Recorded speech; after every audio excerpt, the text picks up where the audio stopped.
Everyone, welcome back to my kitchen. You are in the kitchen with KK. We are bringing in the fall. Believe me, when it gets to 75 here in Florida in the morning, it starts to feel like fall. I know that's a joke, but it really does. And pumpkin spice is coming out everywhere. So we're kind of celebrating recipes that go around the month of September or the spleen season, late summer. And what happens in September is National Celiac Awareness Month, okay? Or it's Celiac Awareness Day, which is the 13th. So what we're going to talk about is alternative flours. Now, we didn't really start knowing about gluten and the effects on the body until 2010. That was the first time I heard it when I was in my a trade show with the business that I was in promotional marketing, and somebody had ordered something gluten-free. Well, today we know so much more about it. I learned way more about it in school and how it really does affect mental, cognitive health as well, not just your liver, but the extreme effects of gluten, which is the gliadin protein. These proteins are what cause the effects on our body. So those negative effects, because the liver has to anoint everything that goes into the body, every water, every food, every medicine, every supplement. It's overworked and it's stressed out also from the environmental effects. We must nurture our liver more than ever. So we're going to make something, a dessert, the same dessert I made for my birthday back in August.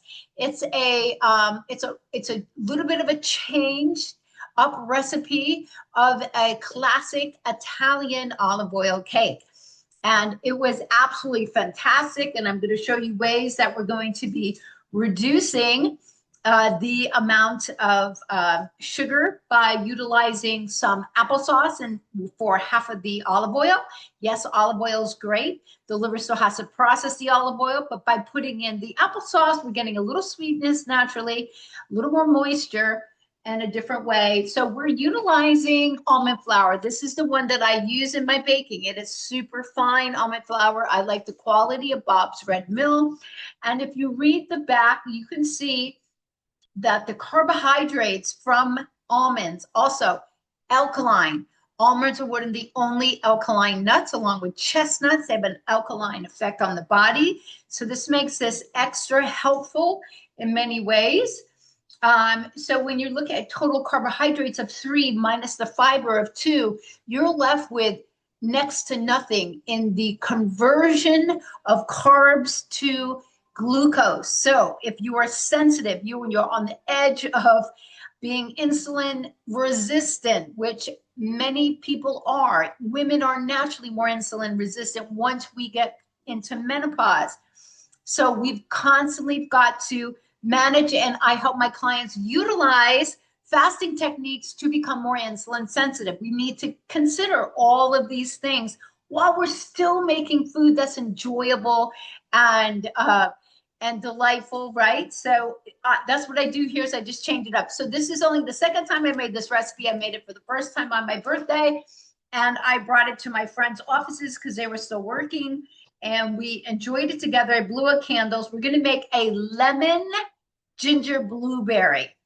You can also do with cherries and pistachio. That would be great too, but I really love this, super fresh. So let's get started on, we're not using any eggs in this as well.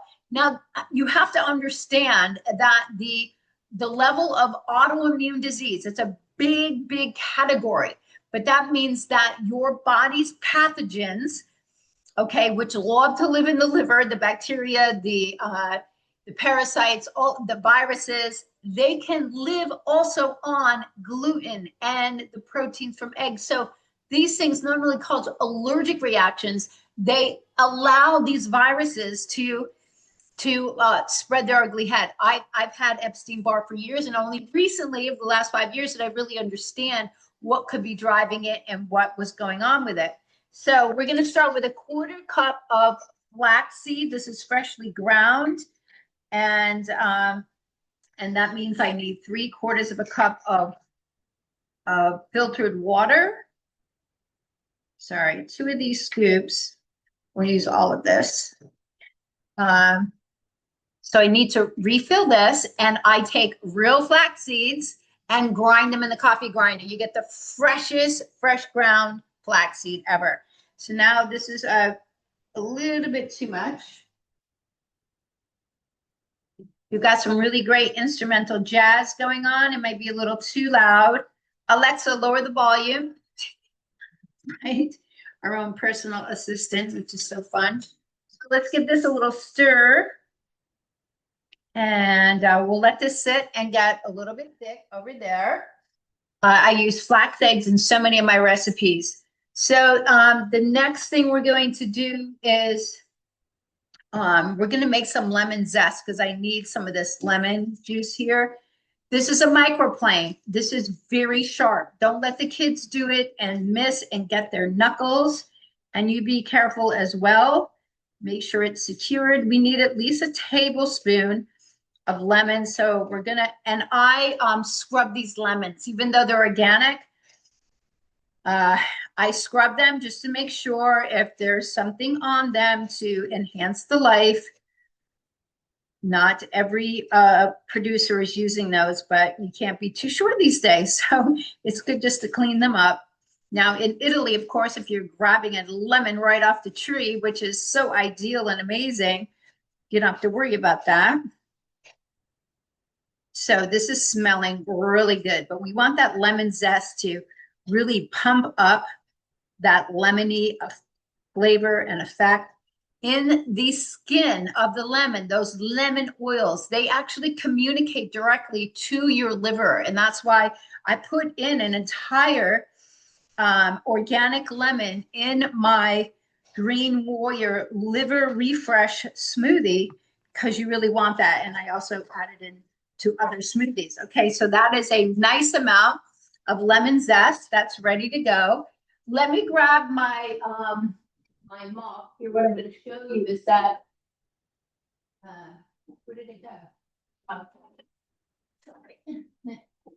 So I'm going to have to use the pumpkin spice because I just ran out of the vanilla, but I just did a video on how to make beautiful, super powerful protein overnight oats where I'm using other stuff, but I used the pumpkin spice because this is on sale now and it's very clean. So we're going to put it in here because we're just going to have to use it because I ran out. But you would use vanilla, the almond vanilla. So we need 3/4 of a cup. And we're going to add lemon to this. So obviously it's going to change the flavor a little bit. I'm not worried about it, but I have to use it because I do not have the vanilla right now. Trust me, it's not going to make it taste bad. So some fresh squeezed lemon. I think I want the, how much lemon am I putting in here? I think I want the juice of 1 lemon.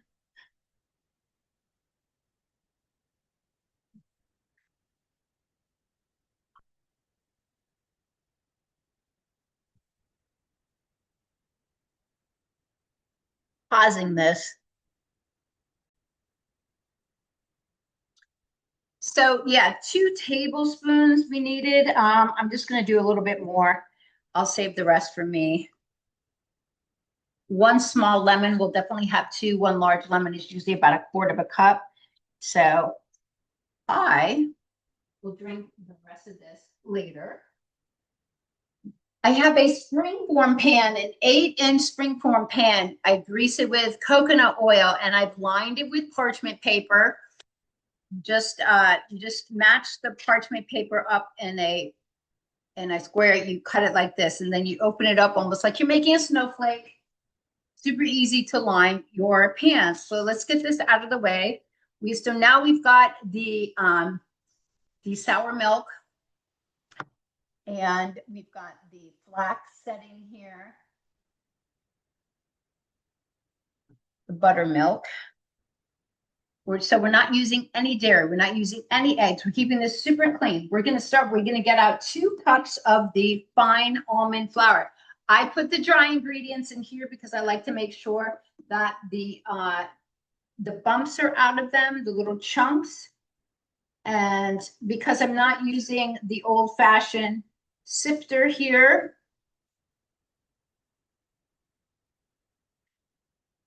Two cups of the super fine almond flour. Let's get the rest of this bag in here. Now this is all ready for the pantry. I like to keep my containers full and refreshed. We need a quarter cup of arrowroot. So arrowroot helps to keep the nut flour a little more solid and together. You don't have to use any xanthan gum. I don't use those things. Those have been found to be disruptive to the very fine tissues of our intestinal wall. And today we need to be very careful with that. So here is a nice quarter cup of the arrowroot. Now our flours are done. We need 2 teaspoons, I believe. Let me just check. Of our baking. This is aluminum-free baking powder, not soda, powder. You need a little bit more powder than soda.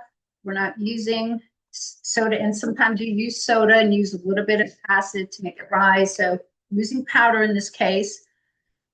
2 teaspoons. We got that all set. Okay, those are out of the way. So give this a nice little stir, and we're going to add in some sea salt. I just measure about a quarter teaspoon. This is fine Himalayan pink sea salt. Brilliant and easy. Now this is already set and ready to mix in when we are ready for it. All right, next up, why don't we go ahead and get some ginger done on the same little path here. This is a nice knob of ginger root. I'm going to use some of this also for my immune smoothie that I make with carrots, ginger and turmeric, and some orange, freshly peeled orange, whole orange. It's really, really great. And cayenne pepper. Perfect smoothie for this time of the year. And ginger root is perfect for this time of the year. So it heats up the body. It helps with your digestion. The gingerol is the active ingredient here that's going to help you with inflammation. Perfect. Now what you can do is these pieces that you just peeled off, I keep them, I put them in a pot, and I just make some tea. So I have things going at all times. When it's humid out, you want to keep that body heated up to like burn out some of, help your organs that balance the fluids are your spleen and your kidneys. It is spleen season now, most humid, hot time of the year in most places. So you could use that extra assistance. Also extremely communicative to the liver to help it clean up and burn out fats. A fatty liver is just excess stored, continual stored sources in the liver. And then it gets overdone. And when your liver is fatty, it cannot effectively take care of the processes that it needs to. Thousands of them every single day. And the major ones are detoxification and immune strength. Okay, so we've got a lot of ginger right there. So that's looking really perfect. Let's get this peeled out. So these microplanes are excellent. Now, how else would you use the ginger like this when you're making a dressing? I make a lot of citrus ginger dressings. Everything is raw, right? So you're getting those raw antioxidants. Everything that we're using, the ginger, these are all alkaline forming in your body. Your body loves this. So if an alkaline body is where disease can't thrive, that's where you want to be. All right, so now let's go to the oil and the sugar. Okay, so Vermont maple syrup. My mom sent me some for my birthday. Thank you, Mom. 3/4 of a cup equals 1 cup of regular coconut or we don't use any white sugar. So that's the conversion. 3/4 of a cup is sweeter. I'm only going to use a 1/2 cup today because I'm also putting in some of the applesauce and I'm trying it out. Last time I made it, I used a little bit more, but I think I can get by with less. So we're going to do that. And we use this little spatula to clean out here. You're going to want to use your finger on this, I know. Another great use for ginger at this time of the year is you warm up either coconut oil or ghee or butter with maple syrup, add in the fresh ginger, and you put it on top of acorn squash. We are entering into acorn squash season as we enter into the fall. All right, we need a half a cup of high quality olive oil. This is first cold press virgin olive oil. And then the next ingredient is going to be the applesauce.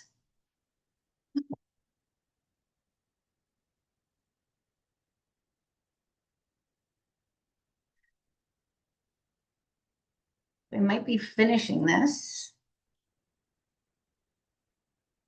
So we've got a half a cup there.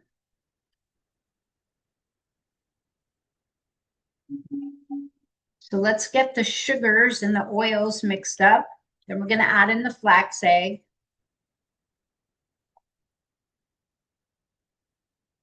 And then we're going to add the sour milk with the dry ingredients a little bit by little bit here.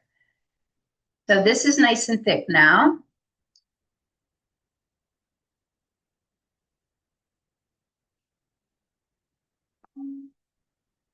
Very simple.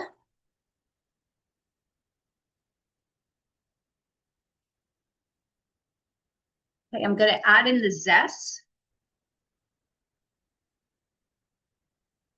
Try to get them all. Smells amazing with the fresh ginger and the fresh lemon. Fantastic. All right, so now let's get half of this in. It's the flour mixture.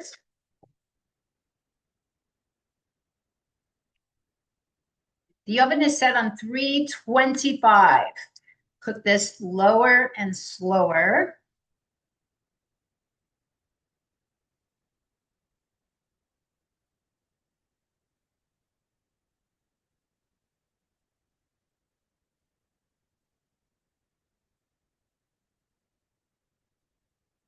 So if I find that I think this is a little too wet, the first thing that I'm going to add is a little more flaxseed.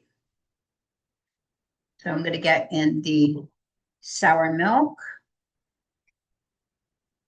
because the flax is going to absorb that liquid very quickly, add in a lot of nutrients, not change the flavor. The arrowroot also gets things thicker.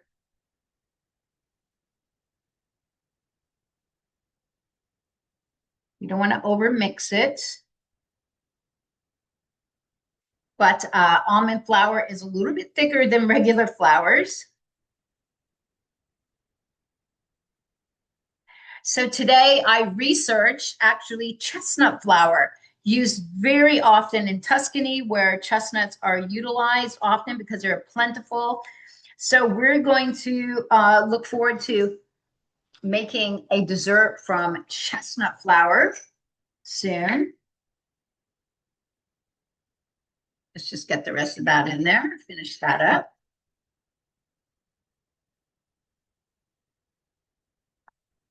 Okay, this is the milk. We add the blueberries on top once this is mixed around. Okay, I am going to clean up. We're going to come back, get that into the pan and move forward.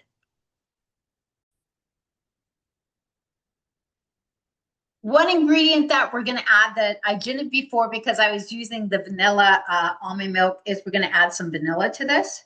It's a nice rich vanilla flavor. I love to use the pure Madagascar vanilla. It's going to be the purest and you get the most bang for the buck. Buy it when it's on sale. Stock up on all your baking stuff when they're on sale. Perfect. So the oven's at 325. We're going to be cooking this for 50 minutes. low and slow. Let's get this batter poured in. This is a dense cake. Doesn't need to rise. It's moist, dense, and delicious. Now we're going to get the blueberries on top. Here, at least a half a cup. Make sure the ones with the little seeds, the little sprouts don't go on there.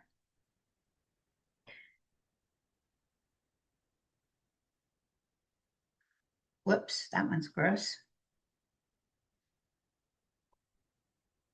Okay, some form of little design here. Looking amazing. You can save some blueberries for the top. So we're going to get that in. We're going to come back. We're going to make a little topping on this. And the reason that we're reducing that amount of sugar is that I make a little glaze to go on top of this. So we will be right back when this is done. Thanks for tuning in today, guys. Okay, we're going to take up the cake and I'm going to show you some signs that it's done.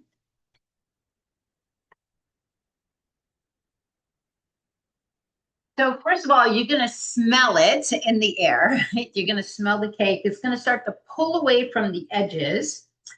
And it's not supposed to rise. It's supposed to be a dense cake. But you see it's pulling away from the edges. This has got to cool. And while it's cooling, after a few minutes, we're going to slide a knife around the edge. But just now, we're going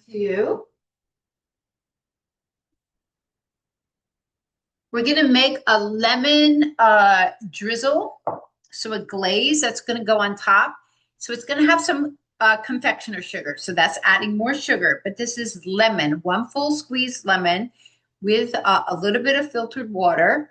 So this is about, let's see, 1/3 of a cup. We're going to do it right in this because we're going to drizzle it over the cake when it's on the plate. So there's no need to get another bowl involved here.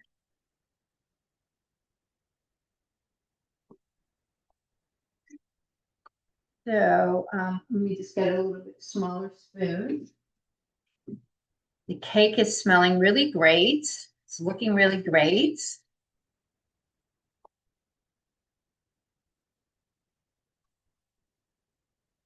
Yes, we're going to need all of this.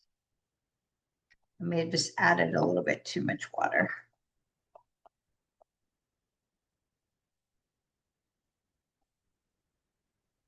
A 1/4 cup of liquid would have been fine.